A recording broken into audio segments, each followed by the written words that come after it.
أعوذ بالله من الشيطان الرجيم. بسم الله الرحمن الرحيم. لا أقسم بيوم القيامة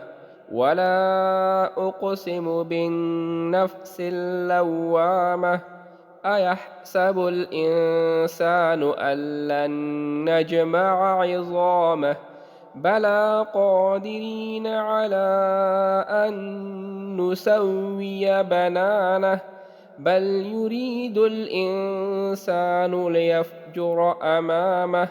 يسأل أيان يوم القيامة فإذا برق البصر وخسف القمر وجمع الشمس والقمر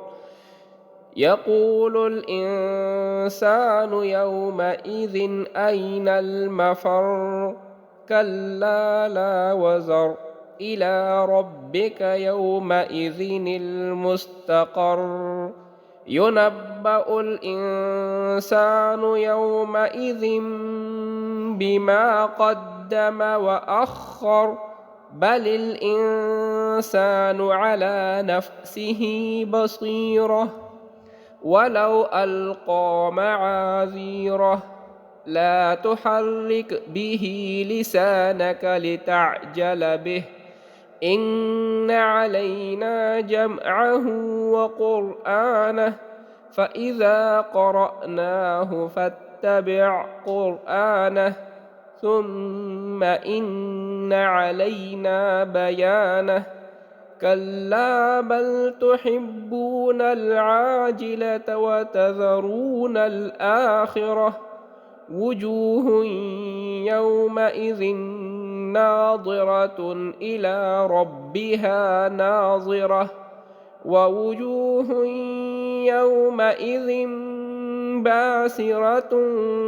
تظن أن يفعل بها فاقرة كلا إذا بلغت التراقي وقيل من راق وظن أنه الفراق والتفت الساق بالساق إلى ربك يومئذ المساق فلا صدق ولا صلى ولكن كذب وتولى ثم ذهب إلى أهله يتمطى أولى لك فأولى ثم أولى لك فأولى أيحسب الإنسان أن يترك سدى ألم يك نطفة من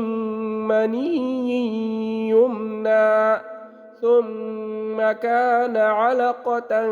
فخلق فسوى فجعل منه الزوجين الذكر والأنثى أليس ذلك بقادر على أن يحيي الموتى